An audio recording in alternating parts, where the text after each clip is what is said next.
జగన్కి అధికారం వచ్చే అవకాశం లేదు. ఇంకో 20 ఏళ్ళు హ్యాపీగా ఇంట్లో నిద్రపోవచ్చు నాగబాబు గారు కళ్ళగంటున్నాడు, అందుకు మించేం లేదు. కళ్ళగంటం ఆయనకు సరదా అనుకుంటాను.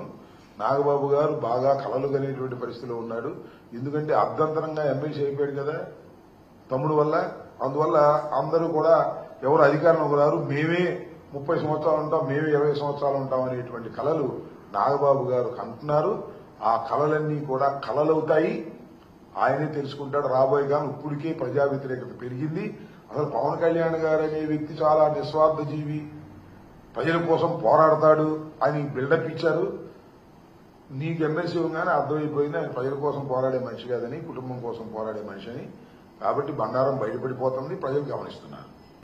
ఈ పిఠాపురంలో పవన్ కళ్యాణ్ కారణం ఎవరు కాదు, ఎవరన్నా తామే ఊహించుకునే కర్మాన్ని కూడా అదేనండి చంద్రబాబు టైపే.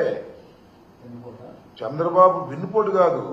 ఎన్నికలకు ముందు ఒక మాట, ఎన్నికలు అయిపోయిన తర్వాత ఒక మాట, అక్కర తీరిన తర్వాత ఒక మాట, అదే రేవు దాటిన తర్వాత తెప్పదగలేయటం. నాకు తెలియగలుగుతాను, నాకేం సంబంధం లేదు. కానీ ఆ వర్మ గారు తెలుగుదేశం అయినాగా ఒకసారి ఇండిపెండెంట్ కూడా గెలిచినట్టున్నాడు. అక్కడ గెలిచాడా?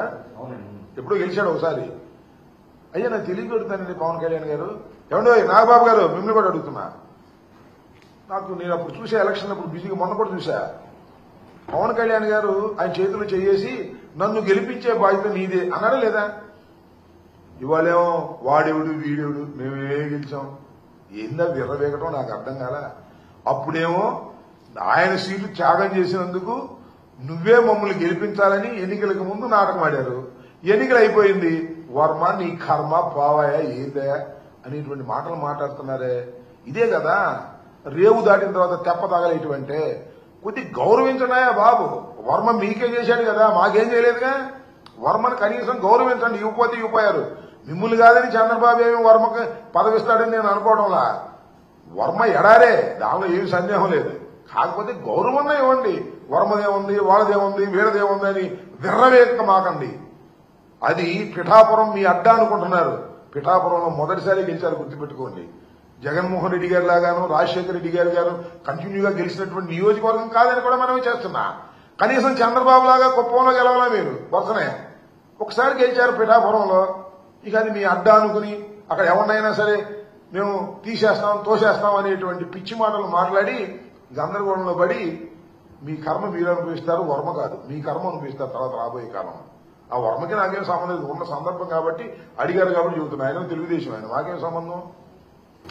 తమిళనాడులో హిందీ వద్దనందుకు, తమిళనాడులో హిందీ వద్దనందుకు తమిళ సినిమాలో హిందీలో డబ్బింగ్ చేయడానికి కూడా ఆయన సలహా చేస్తారు. అదే ఇప్పుడు నేను చెప్పే కదా, ఒకప్పుడేమో ఉత్తరాది అహంకారం అన్నాడు.